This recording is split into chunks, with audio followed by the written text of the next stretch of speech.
Hello friends, welcome to our YouTube channel EPFOpedia. A small introduction about me. I'm Jatin Sabharwal and I've been teaching students through online platform from 2 years. So let's start the video. आज की video का हमारा topic है time table for student group B. Actually student जो group B में वो student आते हैं जिनका बैकग्राउंड कॉमर्स से होता है या जिनके लिए इजी सब्जेक्ट हम अकाउंट्स और इकोनॉमिक्स को कंसिडर कर सकते हैं। Time table time table important क्यों है, हमें टाइम टेबल की नीड क्यों थी। एक्चुअली जब कोई स्टूडेंट एक लॉन्ग टर्म टारगेट को सेट करता है अपने फ्यूचर के लिए, सो उस टारगेट को अचीव करने के लिए वो कुछ प्लान बनाता है मंथली, वीकली, डेली। उसे ही हम टाइम टेबल कहते हैं। इस टाइम टेबल से हम हमारा फायदा क्या होता है, हम अगर इसे फॉलो करें सो हम अपने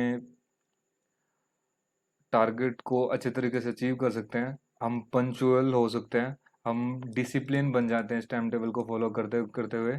और अगर ग्रुप बी के बारे में बात की जाए तो एक्चुअली हमने स्टूडेंट को ए, बी और सी में क्यों डिवाइड किया। एक्चुअली जब हम टाइम टेबल की वीडियो बना रहे थे तो बहुत सारे स्टूडेंट के लिए ई जो हमारा डिफ़िकल्टी लेवल से जब हम सब्जेक्ट्स को डिवाइड कर रहे थे तो उनमें बहुत सारे ऐसे स्टूडेंट, ऐसा एक क्वेश्चन पुट हुआ था कि बहुत सारे ऐसे स्टूडेंट भी होंगे जिनके लिए इजी कोई और सब्जेक्ट होगा, किसी के लिए कुछ और होगा, वो वेरी करेगा पर्सन टू पर्सन। जैसे कि अगर बात की जाए ग्रुप बी के लिए, एक्चुअली ग्रुप बी में कॉमर्स वाले स्टूडेंट आते हैं, उनके अगर इजी के बारे में बात की जाए तो उनके लिए 11th की जो अकाउंट्स प्रिंसिपल होंगे वो उनके लिए इजी होगा। बट सेम अगर बात की जाए ग्रुप सी जो कि लो स्टूडेंट्स हैं, उनके लिए वही अकाउंट्स एक डिफिकल्ट सब्जेक्ट होगा।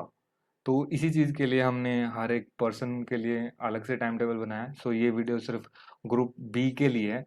अगर यही ग्रुप बी के लिए देखा जाए तो इजी सब्जेक्ट्स में जैसा हमने बताया कि उनके लिए अकाउंट्स होएगी, इकोनॉमिक्स होएगी, मीडियम में वो इंग्लिश को और क्वांट को पुट कर सकते हैं। अगर डिफिकल्ट के बारे में बात की जाए, अगर कोई स्टूडेंट होगा जिसने इलेवेंथ में अकाउंट्स ली होगी और उससे पहले उसका हिस्ट्री में इंटरेस्ट होगा, सो बेसिकली उसके लिए डिफिकल्ट हिस्ट्री नहीं होगी, वो उसे मीडियम कैटेगरी के लिए ले ले, मीडियम डिफिकल्टी लेवल के लिए ले लेगा। बहुत सारे स्टूडेंट का ये भी क्वेश्चन होता है कि वो दिन में पढ़ें या रात में पढ़ें। एक्चुअली आपको जो टाइम सूट हो आप वहाँ उस टाइम पे पढ़ सकते हैं। कुछ स्टूडेंट होते हैं जो दिन में पढ़ते हैं, कुछ स्टूडेंट होते हैं जिनको रात सूट करती है। सो स्टूडेंट को ये खुद देखना पड़ेगा कि उन्हें कौन सा टाइम टेबल उन्हें सूट होता है, वो दिन में अच्छे तरीके से पढ़ सकते हैं या रात में। सो ये भी वही परसेंट वैरी करता है। अब बात करते हैं उन्हें दिन में कितने घंटे पढ़ना चाहिए। अगर बात की जाए स्टार्टिंग के मंथ तो उन्हें 6 घंटा बहुत है एक प्रिपरेशन के लिए।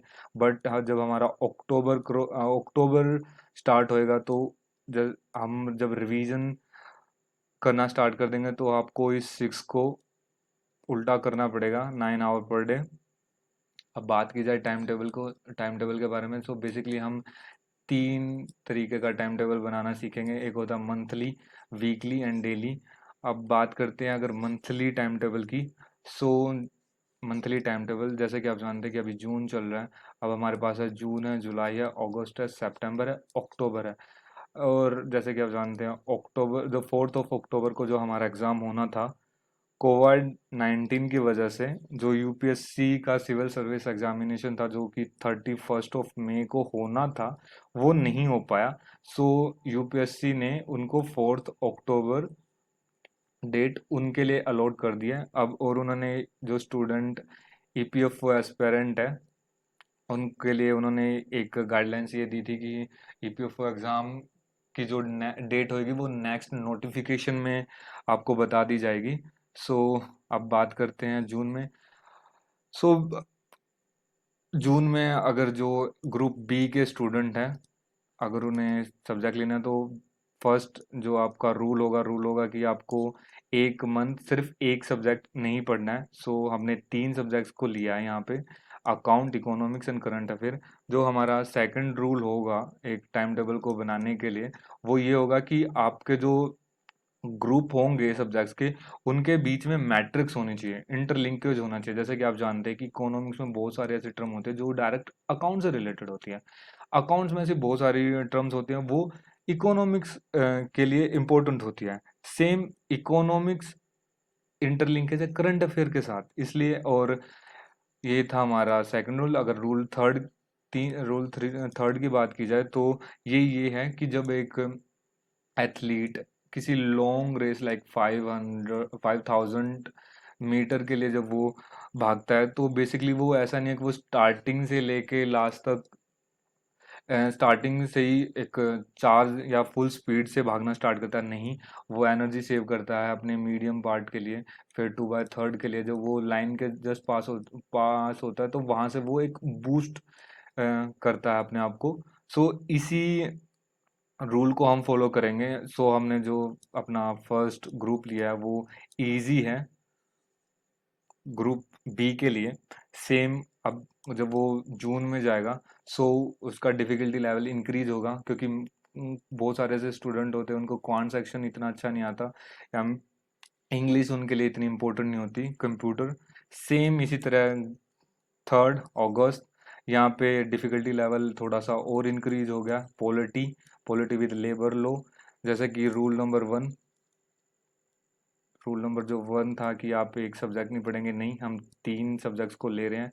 रूल नंबर 2 कि उनके बीच में इंटरलिंकेज होनी चाहिए। यस, इन दोनों के बीच में इंटरलिंकेज है। अब सेम सितंबर, यहाँ पे जो रूल नंबर 1 है वो फॉलो हो रहा है, जहाँ पे जो रूल नंबर 2 है मैट्रिक्स, वो यहाँ पे ये है कि ये तीनों अनइवन सब्जेक्टेड हैं।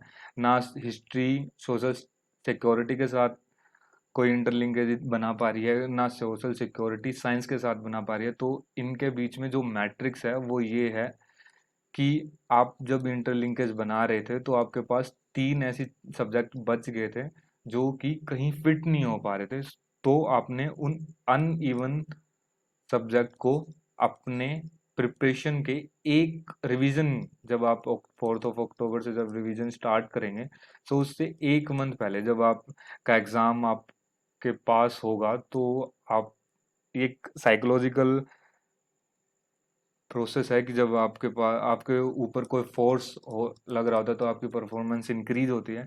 सेम इसलिए मैंने इसको 4th मंथ में रखा है, क्योंकि आपका एग्जाम सिर्फ आपसे 2 मंथ दूर होगा। सो पॉसिबिलिटी है कि आप यहाँ पे अपने आप को अच्छे तरीके से पढ़ इस इन तीनों सब्जेक्ट को अच्छे तरीके से पढ़ पाओगे। और अगर बात की जाए अक्टूबर की, हमारा मानना ये है कि 4 अक्टूबर से पहले आपको सिलेबस कंप्लीट करके दें। और जैसे कि आप जानते हैं 4 अक्टूबर से पहले हमें डेट मिल ही जाएगी एग्ज़ाम के लिए। सो मेरा मानना ये है कि हमें नवंबर के फर्स्ट और सेकंड जो संडे होगा उन दोनों में से एक डे को हमारा एग्ज़ाम होगा। सो हमारे पास 40 to 45 डे होंगे रिवीजन के लिए, जो कि लिए बहुत है। ये हमारा मंथली टारगेट होना चाहिए।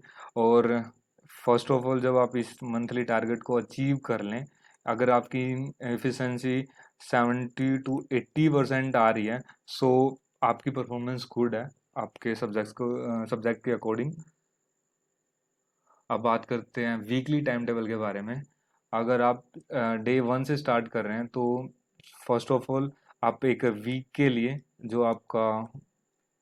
लिए सेम होगा कि रूल नंबर 1 फर्स्ट कि आप रूल नंबर 1 ये होगा कि आप बैलेंस क्रिएट करेंगे सब्जेक्ट के बीच में, कि एक आपके पास टफ होना चाहिए, एक इजी होना चाहिए, या फिर दोनों इजी रखेंगे कोई फायदा नहीं है, दोनों टफ रखेंगे तो कोई फायदा नहीं है। तो आपको उनके बीच में बैलेंस होना चाहिए। और जो रूल नंबर 2 ये है कि आप एक वीक आप एक ही सब्जेक्ट नहीं पढ़ेंगे। सो सेम फर्स्ट वीक हम अगर इकोनॉमिक्स और अकाउंट्स को ले लें, सेम जैसे कि आप जानते हैं इकोनॉमिक्स में 7 to 10 क्वेश्चन पुट हो रहा है, तो इसलिए हमने उसे वीक में चारों वीक रखा है। सेम अगर कॉमर्स सब्जेक्ट्स के लिए देखा जाए तो अकाउंट्स ईजी है, तो उनके लिए हमने 2 वीक रखे हैं। और 2 वीक करंट इवेंट्स के लिए। सेम ऐसा ही हमारा सेकंड मंथ होगा। इंग्लिश 3 बार, मेंटल एबिलिटी 2 बार, कंप्यूटर 2 बार, क्वांट सेक्शन 2 बार।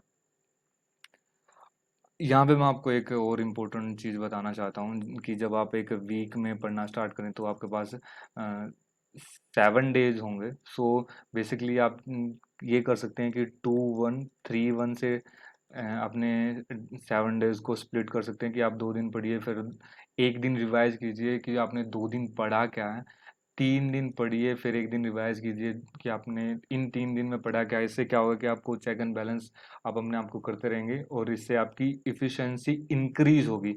या फिर आप डायरेक्टली 5/2 कर सकते हैं कि 5 दिन पढ़ना है, 2 दिन रिवाइज करना है। बट आपको रिवाइज ज़रूर करना है क्योंकि जो हमारा सिलेबस है वो बहुत वाइड है। तो रिवीजन ही इकलौती ऐसी चीज़ है जो इस वाइड सब्जेक्ट्स को, वाइड सिलेबस को हरा सकती है। और फाइनल में एक ये भी चीज़ है कि जब आपके पास 28 डे कंप्लीट हो जाएंगे, आपके 4 वीक कंप्लीट हो जाएंगे, सो आपके पास एक्स्ट्रा 2 से लेके 3 दिन बचेंगे। अगर XYZ रीज़न से आपका कोई दिन मिस हो गया हो या कोई भी आपको लगता कि इन 3 दिनों में मुझे ये पढ़ना चाहिए, आप उस चीज़ को पढ़ सकते हैं, इनका यूज़ कर सकते हैं। और अगर आपको लगे कि हाँ, जो मैंने टारगेट फिक्स किया था अपने मंथ के स्टार्टिंग में और मंथ के लास्ट में, जब आपको लगे कि वो मैंने अचीव कर लिया और तब भी आपके पास टाइम हो, तो अपने आप को रिवॉर्ड दें। क्योंकि अगर आप अपने आप को अप्रिशिएट नहीं करेंगे, अपनी मेहनत को अप्रिशिएट नहीं करेंगे, वो अच्छी चीज़ नहीं होती। अपने आप को अप्रिशिएट करना बहुत नेसेसरी होता है। सेम ऐसा ही मंथ 3 वीक, आप वीक के साथ डिवाइड कर सकते हैं। आप पॉलिटी को 2 बार, पॉलिटी को चारों टाइम रखेंगे क्योंकि यहाँ से 7 to 10 क्वेश्चन पुट होंगे। लेबर लॉ, जो कि आप जानते हैं कि 2 और 3 वीक में कंप्लीट हो जाएगा। इंडस्ट्रियल लॉ की बात करें तो इसमें आपको सिर्फ 10 to 15 एक्ट्स और लॉ हैं जो कि आप डायरेक्टली 2 वीक में कंप्लीट कर सकते हैं। सेम ऐसा ही हमारा 4th मंथ। अब बात करते हैं हमारे डेली टाइम टेबल के बारे में। सो होता ये है कि जब एक एथलीट को हम 500 से 100 मीटर के लिए सिलेक्ट करते हैं। सो बेसिकली एक जो हमारा 100 मीटर पाथ होता है वो बहुत छोटा होता है, जो जिसके लिए एथलीट को स्टार्टिंग से लेके लास्ट तक एक स्टार्टिंग एक फास्ट करनी पड़ती है। तो सेम डे के साथ यही है। अगर बात की जाए मंथ, वीक और डे में, सो बेसिकली डे सबसे छोटे होते हैं। सो इसमें अगर जब आप परफॉर्मेंस स्टार्ट करें, सो आपको टफ के साथ स्टार्ट करनी चाहिए। इसका जो साइकोलॉजिकल रीज़न है उसका ये है कि इंडियन फिलोसफी के रीज़न से ये बोला जाता है कि जब आप सुबह उठते हैं तो आप फुल्ली विद एनर्जी होते हैं, आप चार्ज अप होते हैं, तो आपको अपना दिन टफ सब्जेक्ट के साथ स्टार्ट करना चाहिए क्योंकि आपका माइंड फ्रेश होता है, तो उसकी कैपेसिटी ज़्यादा होती है समझने की। सो उनका मानना ये था कि आप दिन अपना स्टार्ट टफ के साथ कर सकते हैं और जो मीडियम पार्ट है दिन का, आप उसे इजी के साथ करें क्योंकि यहाँ पे आपका एक ड्यूरेशन होगा जहाँ पे आप लंच करेंगे। सो आफ्टर लंच आप कोई भी पढ़ेंगे तो आपको नींद आने की पॉसिबिलिटी मैक्सिमम है। इसलिए आप जो अपना मिड ऑफ डे है, आप उसमें इजी सब्जेक्ट को रखिए। सेम टफ के साथ स्टार्ट कीजिए, टफ के साथ ख़त्म कीजिए। 6 आवर आपको डिवाइड करने हैं डे में कि आप उन किस टाइम को कहाँ देना चाहते हैं, किस सब्जेक्ट को कितना देना चाहते हैं। बट मेरा आपको एडवाइस सिंपल ये है कि जो रूल नंबर 1 है, वो रूल नंबर 1 ये है कि आपका खुद का एक ओपिनियन होना चाहिए कि आप टफ के साथ स्टार्ट करना चाहते हैं या फिर आप इजी के साथ स्टार्ट करना चाहते हैं। और जो रूल नंबर 2 है, रूल नंबर 2 है ये है कि आपका जो फर्स्ट ड्यूरेशन है, जब आप पढ़ने बैठेंगे तो वो आपका मैक्सिमम होना चाहिए। लाइक 2 आवर तो होना ही चाहिए कि आप लगातार 2 घंटे बैठ के पढ़ें। लगातार 2 घंटे बैठ के पढ़ने का मतलब ये नहीं कि आप 120 मिनट बैठ के पढ़े ही पढ़े, नहीं। एक्चुअली जो ह्यूमन का माइंड होता है वो सिर्फ 50 to 55 मिनट ही एक टॉपिक पे लगातार फोकस कर पाता है। सो आप या तो 50 मिनट पढ़ के 10 मिनट का रेस्ट ले लीजिए, या 25/5 में अपने टाइम को बांट सकते हैं। सेम ऐसा ही इजी, अगर आप चाहते हैं, आप इजी के साथ स्टार्ट करना चाहते हैं, क्योंकि बहुत सारे ऐसे स्टूडेंट होते हैं वो सिर्फ एक आइडियोलॉजी में जीना चाहते हैं, जैसे कि वो मंथ्स के साथ स्टार्ट करें, कि वो एक इजी के साथ स्टार्ट करेंगे। जब वो एक उनकी एनर्जी एक पीक पे होएगी तो वो अपने टफ सब्जेक्ट के साथ पढ़ेंगे। फिर आप जानते हैं कि कोई भी चीज़ जब ऊपर जाती है और वो अपने एक पीक पे जाने के बाद वो ज़रूर नीचे आती है। द सेम, जब आप यहाँ पे पीक पे होंगे तो आपको यहाँ पे आपके ऊपर, आप 1 घंटा देना चाहते हैं या फिर आप 1.5 घंटा देना चाहते हैं, बट मैक्सिमम रखिए, क्योंकि आपको यहाँ पे एक ड्यूरेशन ऐसी भी आएगी जहाँ पे आपको खाना खाना है।